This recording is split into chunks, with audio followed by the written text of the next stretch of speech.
So sometimes the data you have gives you a very precise location of where something happened, location of a business, etc. When actually what you want is to know what the average number was for incidents or businesses within a certain area. And it can be quite confusing and difficult about how to go from super precise coordinates to an average, or the total sum of something that's happened within an administrative boundary, like a city, or within cities, within wards or boroughs if you're talking about London. So to give you an example of this, what I have here on the left is a visualization of accidents involving cyclists in Bristol. So this is all types of accidents whenever they were reported through to the police when there's been a personal injury and they involve a cyclist is what I've filtered the data to show. And I've mapped each of the points here. The colouring for this one indicates severity of the incident, of the injuries resulting from the incident. So it's quite busy. I mean, there is some usefulness to it if you are isolating down particular roads, etc. But there's a lot of points on the map. Whereas over on the right, what I have is an aggregated view of this same data. So this data shows colours each of the wards of Bristol to show the average number of cycles involved in an incident. Now, because many traffic incidents don't involve any cycles at all, the average is obviously low. It's less than 1, but it shows you the patterning, and the patterning here is that in Clifton Down and Redland there's a higher average number of cycles involved in traffic accidents than there are in places like Stockwood or Philwood. So how do you go about this? It's actually quite challenging, as I said, and in this video I'll walk you through some steps as to how to go from just coordinates data to averaging things over an area, an administrative area such as a ward. So the first step is to go and get the 2 bits of data that we need. The first of them is the geographical shapefile for the wards of Bristol. So if you go to opendata.bristol.gov.uk, and I'll put the link below this video, you go through to the home page and it has everything divided up into sections. The one we're going to want is the geography and areas. So click through here, and we're after wards. So we go to this wards dataset, which was updated in 2016, and I think those are the latest geographical boundaries that are available. So we go in there. Now all this is a shape file, and you can learn more about those in the rest of the videos available via the site. Essentially it gives you the geographical boundaries as a shape layered on, which you can then layer onto a map of the area. So what you need to download is to go to export and then download the whole dataset shapefile by pressing this link here. And that will download it as a zip file, so a compressed file. Go to your downloads by default.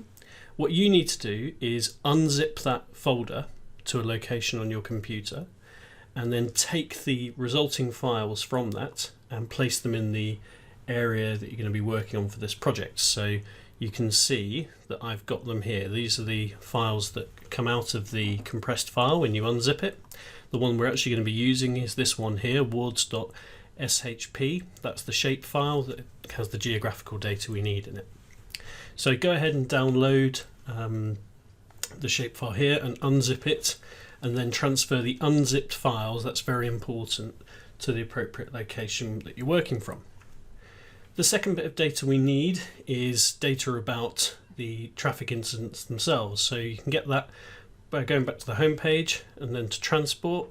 Lots of different data sets available. The one we're after is traffic accidents. So click through here, and again over to export. Now there's a warning here for us. We're going to use the Excel version, but there's a warning that it's not compatible with Office 365 or Windows 10. Now the reason for that is it's a .xls file as opposed to a .xlsx file, so the latter is a more up-to-date version of Excel files. You can still download this file, and when you open it, I'll show you what happens. So I've already downloaded it and put it into my working folder. When I open it in Excel, I get this message. Now, don't worry about this. It might be, you wouldn't do this for a file where you weren't sure of the location for, but in this case we can press yes and it'll open up. And the key thing we have to do here is immediately press enable editing, bring it back over on the screen if it's moved, and I want you to go file, save as, and save it as the more modern Excel type. So I'm just going to do that quickly now. There we are. So I'm going to save, look down the list, and I want an XLSX file here, and I'm going to call it, I'm going to add data to the end of it so I know which one it is. I can remove the old file extension that's been left on the name there because I've set the file extension properly there, and I'm going to press save, and that should have put it into a new version of the file in the right format. Right, now what this file contains is basically a row for each incident. So I'm not going to go into any of the actual details of the accidents because I don't want to do so. It's not the purpose of the project, it's just to show you the stuff mapped in abstract. But you can see that essentially we have a reference number for each, the date, the time of the incidents, the severity rating, which importantly goes from 1, which is fatal, through to 3, which is slight. This dataset only contains things where there was a personal injury as a result of the accident. It's not kind of all accidents where it's just bumps and scuffs that might not damage to vehicles, which may not be recorded and reported to the police. Severity in prose, in the text there. There's some accident type accounting conventions, and then there's an accident description. Number of vehicles involved, casualties, pedestrians, how many of them, cycles involved in it, motorcycles, children, OAPs, etc. And then you've got an accident account detail, which is obviously in a specified format. The rest of this is identification information that's useful to us. So some of it's to do with mapping via their systems. The thing that we want out of it is the latitude and longitude, and that's these two numbers in here. So geo-point 2D. Now, although it's in a fairly simple format for us to be able to read, so the latitude comes first and then the longitude, this is not great for our importing into Tableau, etc. The reason is we really want two columns, one for latitude, one for longitude.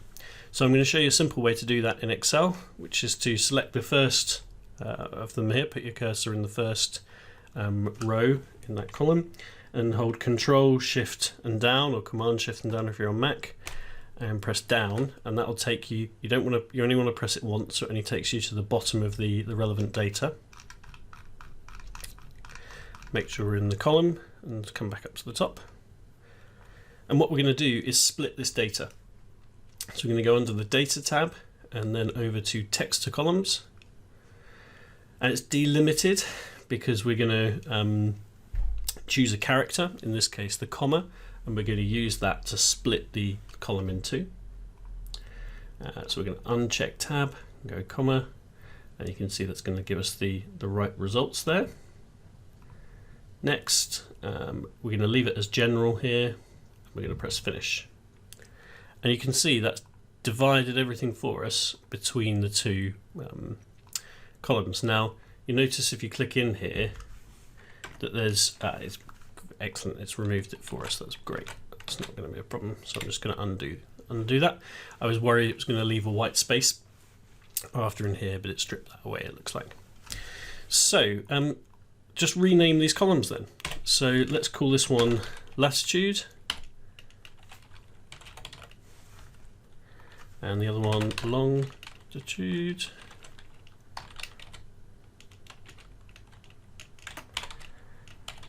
There.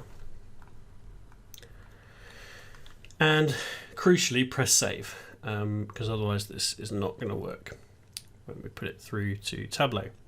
So we've now got separated columns for each of these for our coordinates, and just so you can check things, this, if you just put these into Google in the search bar, it'll show you via Google Maps where that location is, and that's just a really good sense check that it has worked correctly for you. So if you end up with these in some other country or part of the world, you're going to realise that you've likely got your longitude and latitude around the wrong way, or there's something off with the coordinates.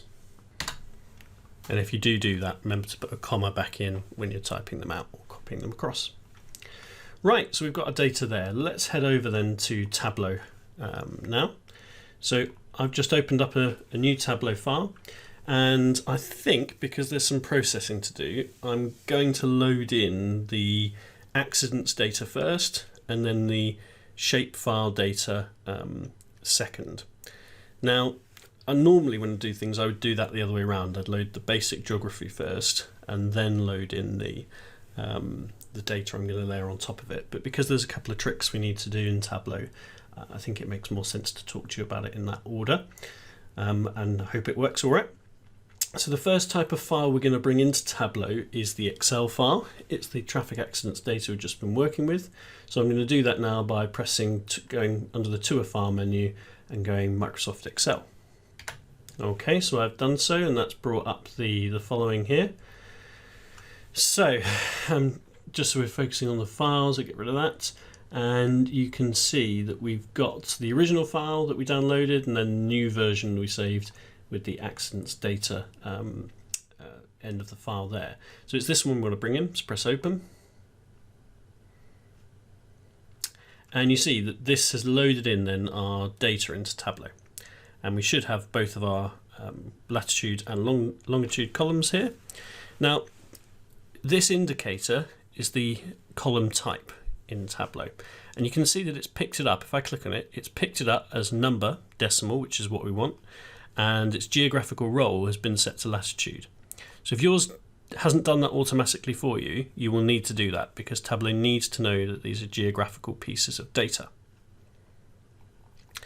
Right, so how are we going to deal with putting this into Tableau?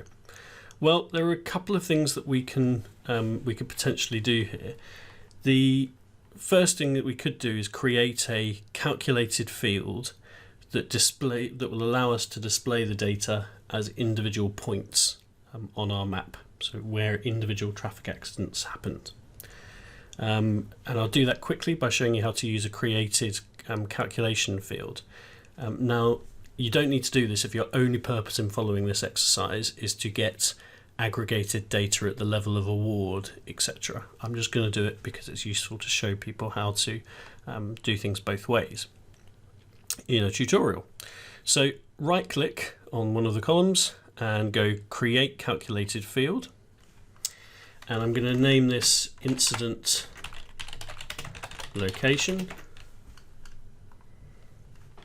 and I'm not going to use longitude straight away. I'm going to use a function which basically does something to the data and means the column will show the result of this calculation, so very similar to Excel.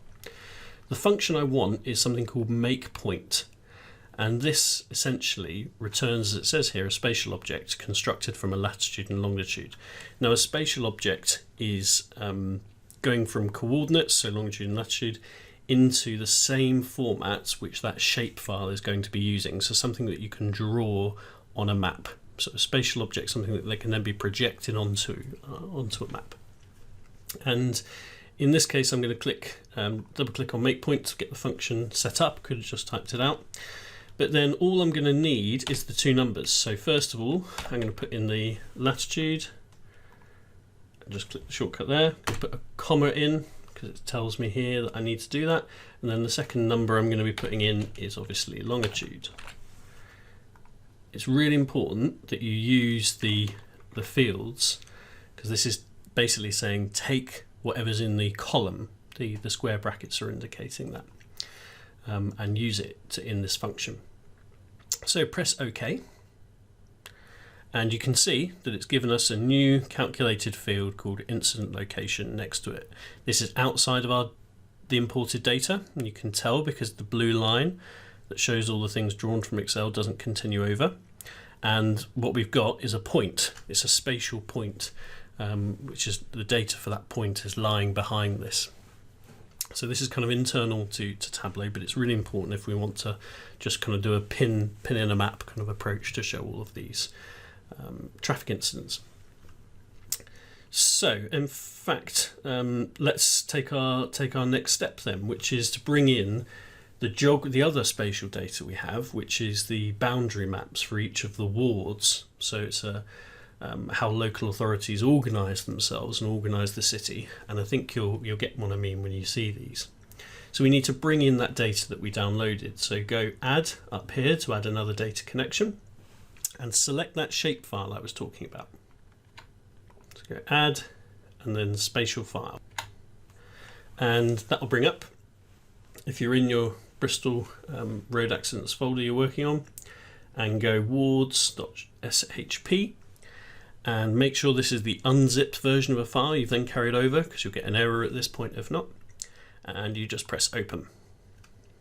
Okay, so what this has done is bring in extra data to our Tableau, and because Tableau doesn't yet know how to display these things together, we're not getting a preview anymore down below. So you can tell it's been brought in because we've now got over here on the right side bits of pieces of information that are within that shape data. So it's going to have an ID, it's going to have a name, the name of the ward. Hopefully they give us the number of councillors, which is a little bit random, and then it gives us the ward ID, and it gives us the geometry for the ward, and that's the key thing we're interested in.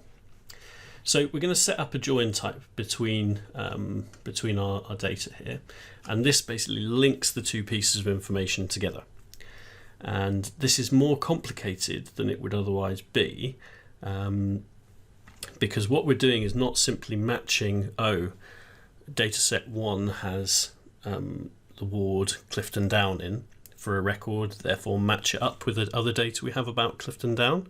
What we're trying to get it to do is say this longitude and latitude coordinates fall within the space that's drawn out for, let's say, Clifton Down ward in the geometry of this file. So how do we link them together on that basis that one coordinate point sits within a shape or within a set of boundaries for a location.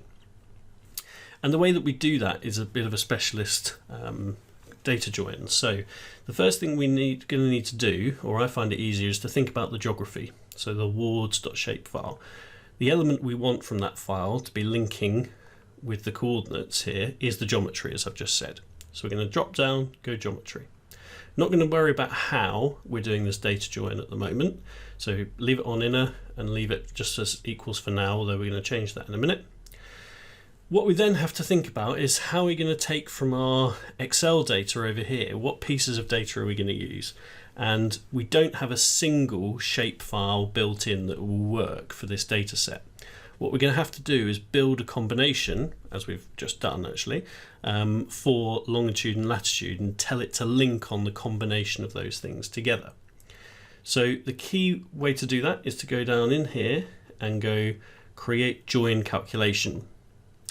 And all we're going to do in here is the same thing that we've just done to create our incident location. We just have to do it again because it's an instruction for how to link these pieces of data together.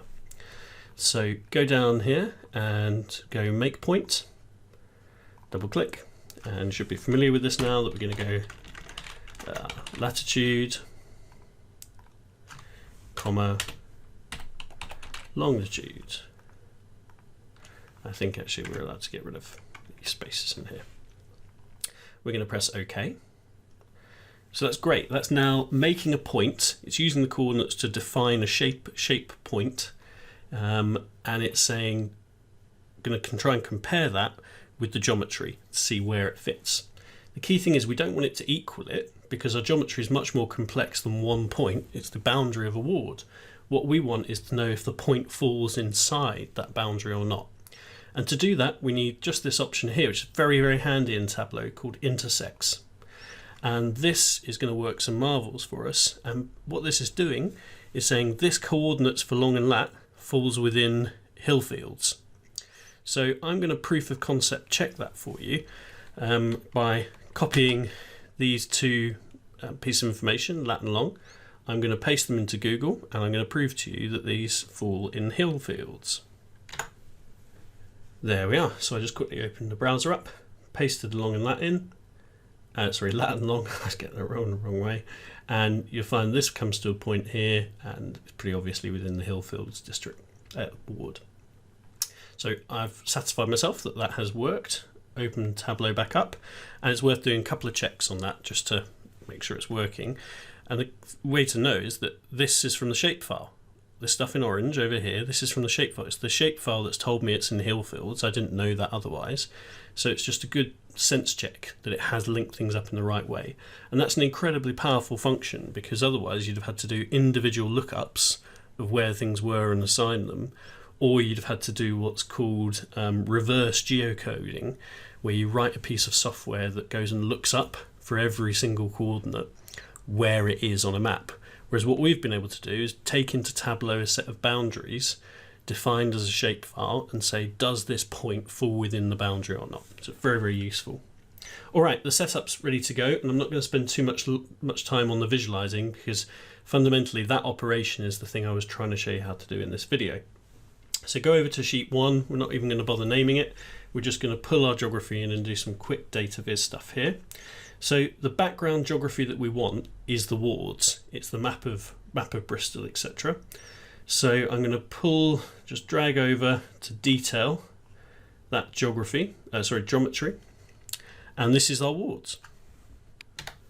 Tableau is pretty helpful, so it's automatically set this to map as the type that we're using on that detail, but you could have selected that manually if you needed to force it.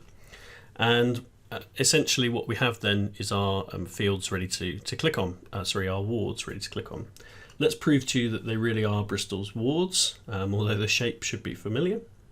So if I go from the wards file and drag that onto a label, that's going to name all the wards. And you can see that, where are we? We've got Clifton Down, Cotham here, etc. Clifton, Stoke Bishop, and that's worked out as I had hoped. So let's just zoom back into a level where we get the names. There we are. It just takes them a while to repopulate. Right then, so at the moment it's just blue background coloured ward layouts. It's not giving us any information about the accidents data we were looking at.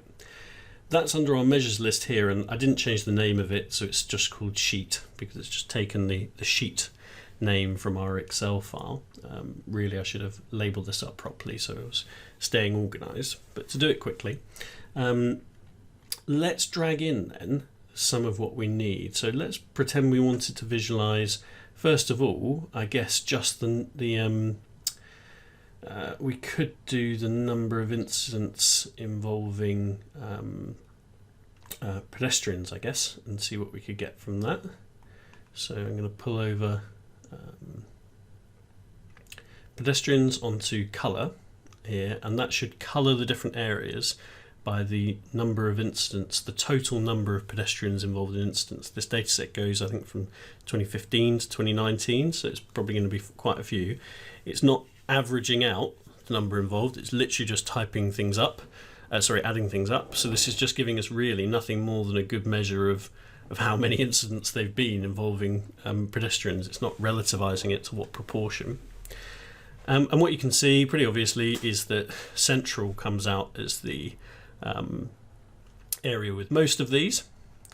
Get a bit of a different picture though if we change the aggregation measure from just adding up the numbers, so adding each record's number up is what's happening under sums, to take the average for records in that area, and it becomes a bit more mixed.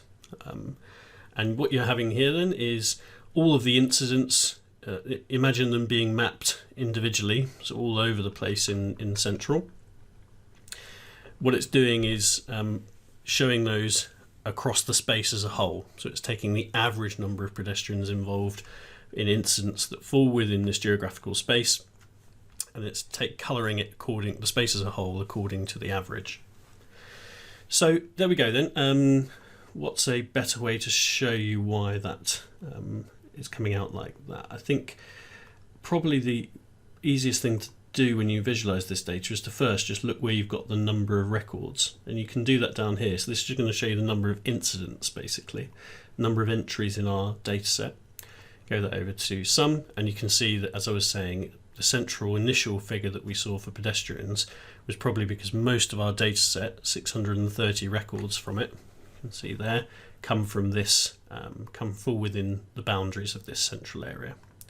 Then got other areas like Clifton Down there, and Cotham, you can see has 63, so it's quite a big difference between the two. You could do some filtering there as well by year, etc., to cut this down.